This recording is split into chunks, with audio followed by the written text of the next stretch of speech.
지난 월요일 새벽 5시에 전주에서요.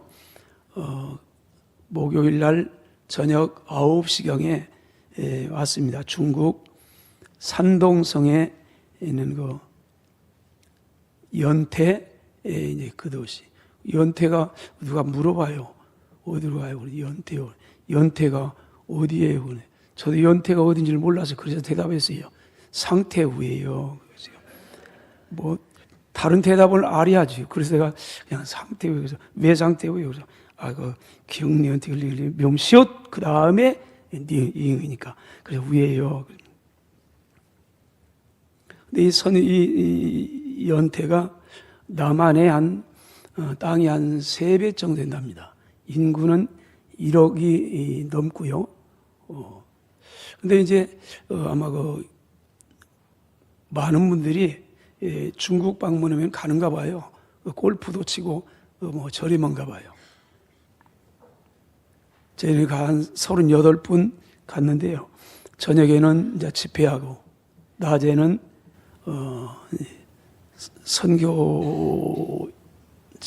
선교지라고 해도 좀 그래요.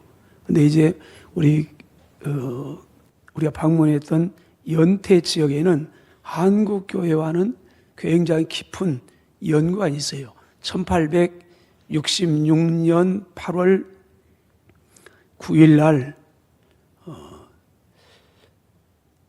영국의 상선 셔먼을 타고 와가지고 대동강변에서 순교한 최초의 선교사님이 토마스 선교사님입니다. 근데 조선 땅에 와서 순교했던 토마스 선교사님이 사역지가 어디냐면 연태예요. 그래서 그 연태가 그 토마스 선교사님의 사역지고, 그래서 거기에 배를 타고 왔던 곳, 출발했던 곳. 그래서 우리 그 한국 기독교 최초의 선교사님, 그리고 시간이 지나서 1885년도에 언더우 선교사, 아펜셀 선교사가 공식적으로 인천에 들어옵니다. 그러니까 그 전에 약 20년 전 정도에 와서 토마스 선교사님이 성경을 나눠주고 그러다가 순교를 해요. 근데 지금도 그거 가면은 그 토마스 선교사님의 일단 선교 센터가 2층에 있어요. 물론 지금 다 문은 닫았어요. 그리고 많은 선교사님이 그곳에 복음을 뿌리고, 그리고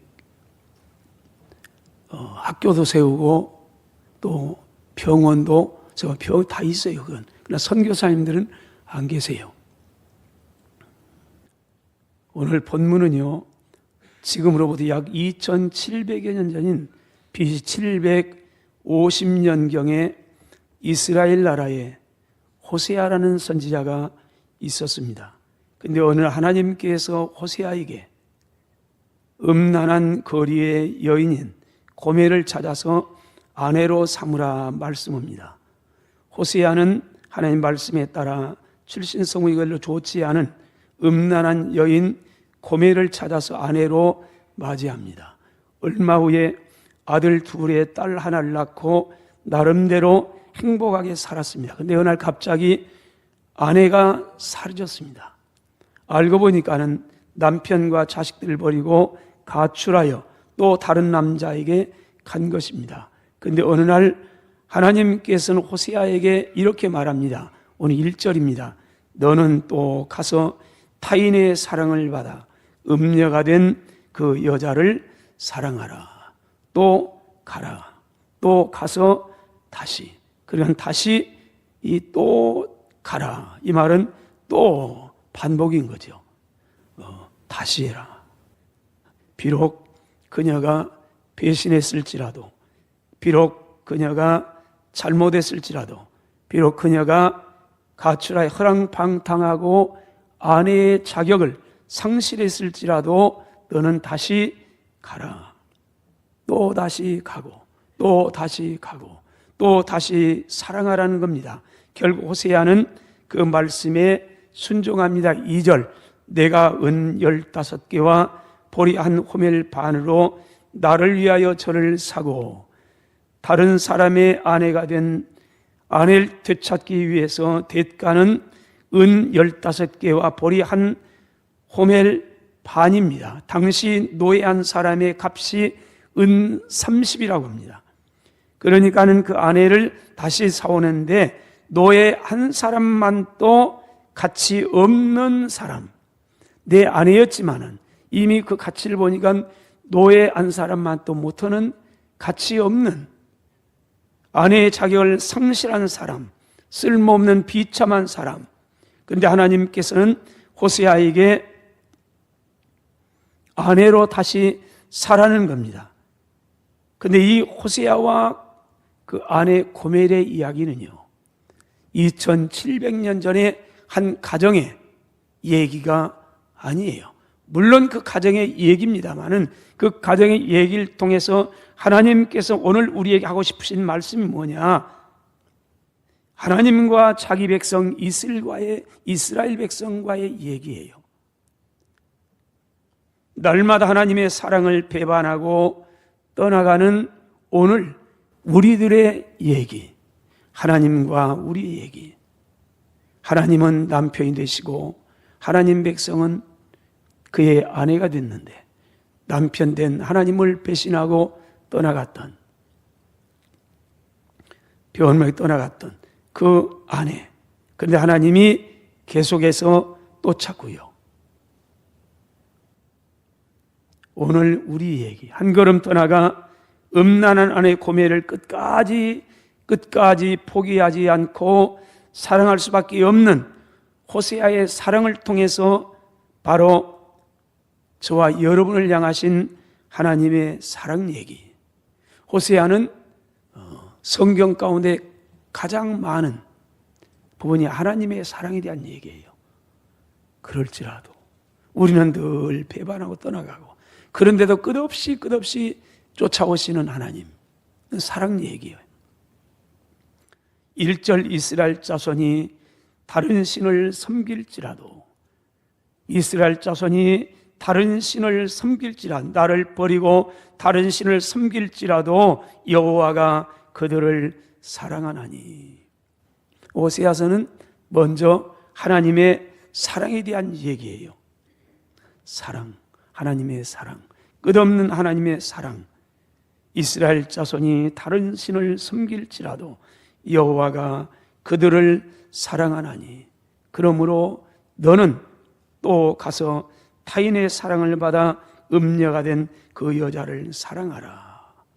내가 내 백성을 이렇게 사랑한 것처럼 너는 이렇게 해라. 호세아를 통해서 하나님의 사랑을 이스라엘 백성들에게 보이라는 겁니다. 하나님의 사랑. 우리 옆 사람에게 축복하겠습니다. 하나님의 집사님을 사랑하십니다. 많이 사랑하십니다. 계속 사랑하실 것입니다. 여러분, 하나님은 사랑이래요. 요한 1서 4장 7절 8절 사랑하는 자들아 우리가 서로 사랑하자. 왜요? 사랑은 우리 인간에게 속한 게 아니고 하나님께 속한 것이니, 사랑하는 사람마다 하나님으로부터 나서 하나님을 알고 사랑하지 아니하는 자는 하나님을 알지 못하나니 이는 하나님은 사랑이심이라. 10절 사랑은 여기 있으니 우리가 하나님을 사랑한 게 아닙니다.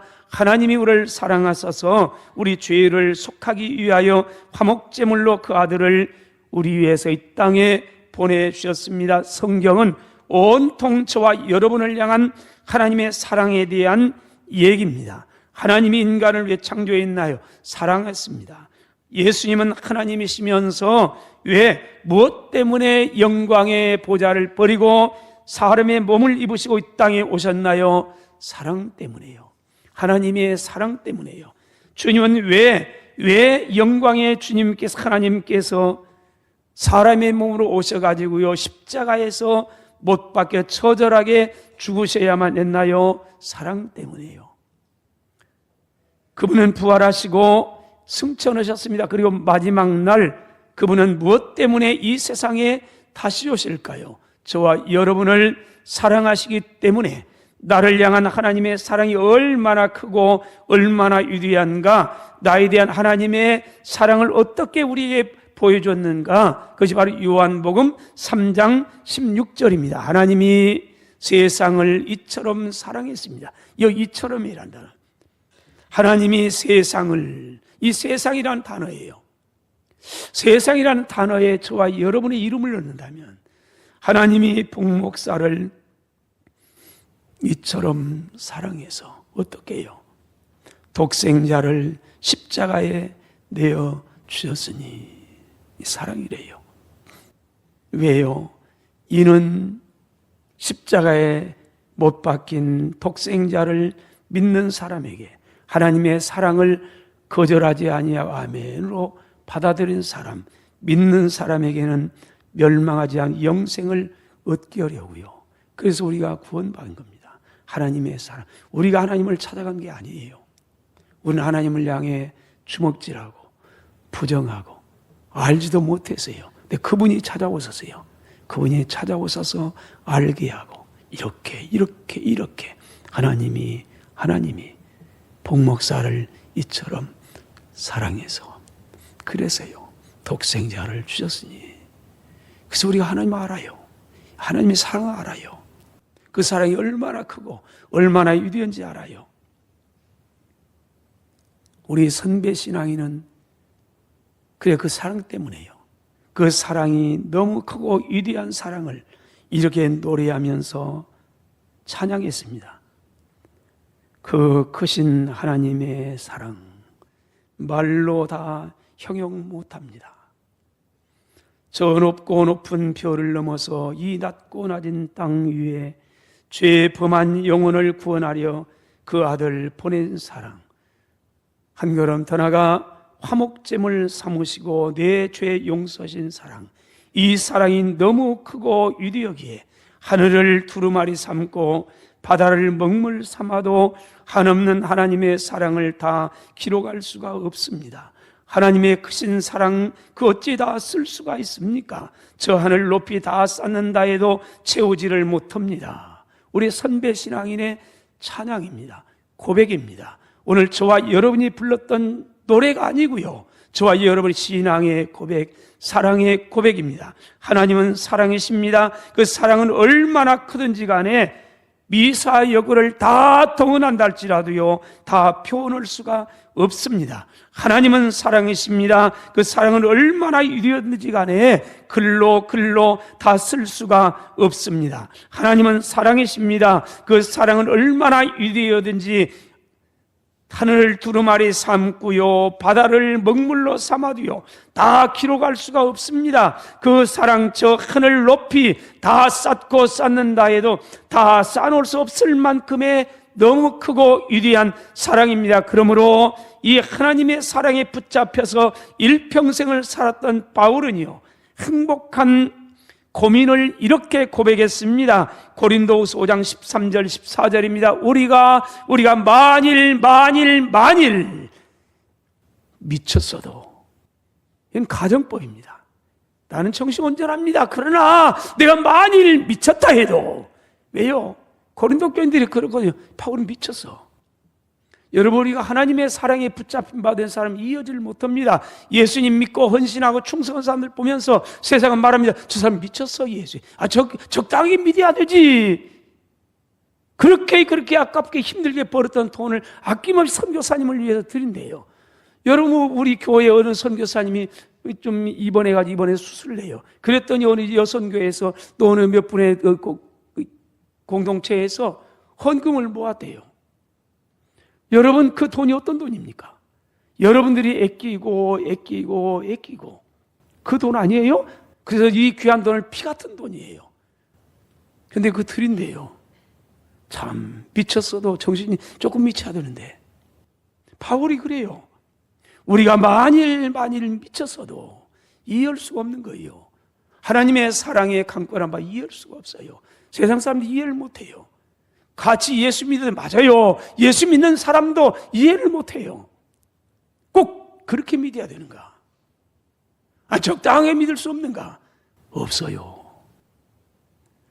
사랑은요 설명이 안 되는 거예요. 사랑은 누가 가장 잘합니까? 사랑받아본 사람, 아니 사랑해본 사람만이 사랑이 뭔가를 알아요. 세상에 그 어떤 단어를 다 사용해 사랑을 이해 못하는 거예요. 설명이 안 되는 거예요. 바울이 그래요. 우리가 만일 미쳤어도 하나님을 위한 겁니다. 정신이 온전해도 너희를 위한 겁니다. 왜요? 그리스도의 사랑이 우리를 강권하시는도다. 바울은 하나님의 사랑을 알고부터 이제 사나 죽으나 하나님을 위해 살 수밖에 없었습니다. 하나님의 크신 사랑, 위대한 사랑이 바울을 강권했기 때문이라고 고백합니다. 바울을 강권하신 하나님의 사랑이 오늘 이 시간 저와 여러분들을 강권하시기를 주의 이름으로 축원합니다. 하나님의 사랑은 그냥 절대적이에요. 1절 이스라엘 백성이 다른 신을 섬길지라도, 하나님이 그래요. 이스라엘 내 백성이 나를 버리고 다른 신을 섬길지라도 여호와가 그들을 사랑하나니 너희는 또 가서. 하나님의 사랑은 그럴지라도요. 그러면서 너는 또 가라. 이미 한 번 남편을 버리고 자녀를 버리고 다른 남자를 따라 집을 나간 전력이 있다는 겁니다. 1장 2절에 보면 여호와께 처음 호세아에게 말씀할 때 여호와께서 호세아에게 말합니다. 너는 가서 음란한 여자를 맞이하여 음란한 자식을 낳으라. 이 나라가 여호와를 떠나 크게 음란함이니라. 아내의 가장 중요한 자격이 있다면 뭘까요? 뭐 능력이 있으면 더 좋겠지요. 음식 솜도 좀 더 좋겠죠. 그러나 가장 중요한 것은 순결함이에요. 순결함을 잃어버리면 아내의 자격은 상실한 겁니다. 그래서 여호와를 떠나, 이 나라가 여호와를 떠나, 너는 가서 음란한 여자를 맞이하여 다 버려서 이제는 끝났어요. 근데 여기 음란한 여자를 말할 때 음란이라는 단어가 문법적으로는 자나의 이 뿌리가 자나라는 단어인데, 이 자나라는 단어는 이 동사예요. 간음하다, 매춘하다, 음행하다. 그런데 미완료형이에요. 한 번으로 끝난 게 아니란 말이에요. 아직도 계속하고 있는. 다시 말하면 직업이 창녀임을 말합니다. 호세아의 아내 고멜은 실수해서 한 번 넘어지고 그런 정도가 아니고 아예 직업이 창녀였다는 겁니다. 전력이 화려했습니다. 그런 여자를 하나님은 사랑하라. 그것도요, 선지자에게요. 그러면서 설명을 덧붙입니다. 이 나라가 여호와를 떠나 크게 음란함이니라. 왜 호세아 선지자에게 이미 그런 여인을 사랑하겠는가? 그러면서 이 민족이, 이 나라가 여호와를 떠나 크게 음란함이니라.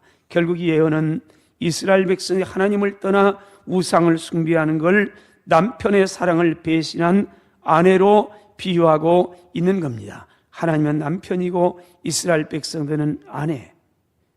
그런데 성결한 아내가 아니에요. 간음한 그런 아내. 오늘 또 그렇게 살아가고 있는 아내. 그럼에도 불구하고 하나님은 여전히 이스라엘을 사랑하고 있다는 겁니다. 그래서 하나님은 호세아 선지자에게 너는 또 가서 타인의 사랑을 받아 음녀가 된 그 여자를 사랑하라. 이 사랑을 아가페적인 사랑, 조건이 없는, 상대적이지 아니하고 절대적인 사랑. 그러므로 이러한 하나님의 사랑을 성경은요, 아가서 8장 6절에서는 죽음같이 강하다.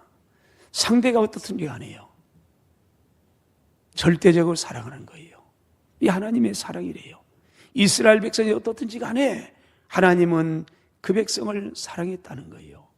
고멜이 어떻든지 간에 호세아 너는 그저 사랑해라. 하나님의 사랑. 하나님의 사랑은 죽음보다도 더 강한 사랑입니다. 그 사랑은 죄인을 위하여 독생자를 보내시고 십자가에 달려 죽게 하심으로 나타났습니다. 로마서 5장 8절입니다. 우리가 아직 죄인 됐을 때 그리스도께서 우리를 위하여 죽으셨습니다. 그러므로 하나님께서 우리에 대한 자기의 사랑을 확실하게 증명해 하나님 말로 사랑은 아니에요. 우리가 아직 죄인 되었을 때 하나님의 사랑을 받을 만한 자격이 전혀 없었을 그때 하나님께서 우리를 사랑하셔서 아들을 보내시고 아들을 우리를 위하여 십자가에 죽게 하심으로 우리에 대한 하나님의 사랑을 확실하게 증명해 보였다는 겁니다. 이스라엘 백성들이 하나님을 버리고 우상을 숭배하고 우상에게로 달려가고 또 달려간 날지라도 자기 백성을 향한 하나님의 사랑은 변함이 없다는 겁니다. 그 사랑이 저와 여러분을 오늘 여기에 있게 만든 겁니다. 우리가 변하듯이 하나님도 우리 따라 변해간다면요, 우리는 10번도 더 버림받아요. 근데 아니에요. 우리는 어떻든지 간에 하나님의 사랑은요, 끝이 없어요. 우리가 9번 넘어져요, 하나님은 10번 찾아와요. 언제나 그래요. 언제나요. 그 사랑이 오늘 우리로 하여금 예수님 믿게 만드는 거예요. 우리가 믿음이 좋아가지고요, 아니에요. 그렇지 않아요. 우리는 늘 넘어져요. 하나님 사랑 변덕이 죽을 듯해요. 하루도 10번도 더 변해요.